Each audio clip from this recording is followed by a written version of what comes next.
एक छोटे से गांव के पास घने और डरावने जंगल के बीच एक प्राचीन काली गुफा थी।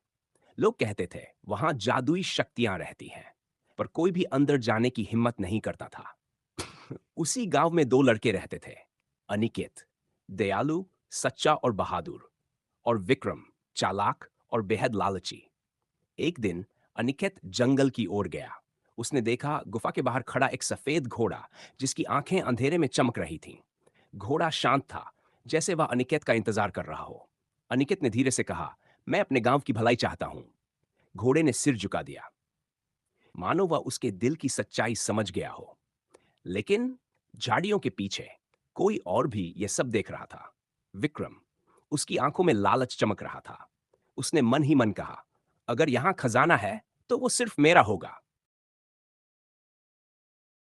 अनिकेत और जादुई घोड़ा गुफा के अंदर पहुंचे। चारों ओर गहरा अंधेरा, लेकिन घोड़े की आंखों से फैलती रोशनी रास्ता दिखा रही थी। अचानक उनके सामने एक सोने का मंदिर प्रकट हुआ। दरवाजे पर लिखा था, सच्चे दिल वालों को वरदान, लालचियों को सजा। अनिकेत ने आंखें बंद कर इच्छा मांगी, मेरा गांव खुशहाल हो जाए। तभी घोड़े के कदमों से चमकदार रास्ता बन गया और खजाने की कुटिया सामने आ गई। उसी समय विक्रम दौड़ता हुआ अंदर आया। वह चिल्लाया, यह सब मेरा है। जैसे ही उसने सोने को छूना चाहा, गुफा जोर से कांपने लगी। दीवारें हिलने लगी, जमीन फट गई और विक्रम अंधेरे गड्ढे में गिर गया।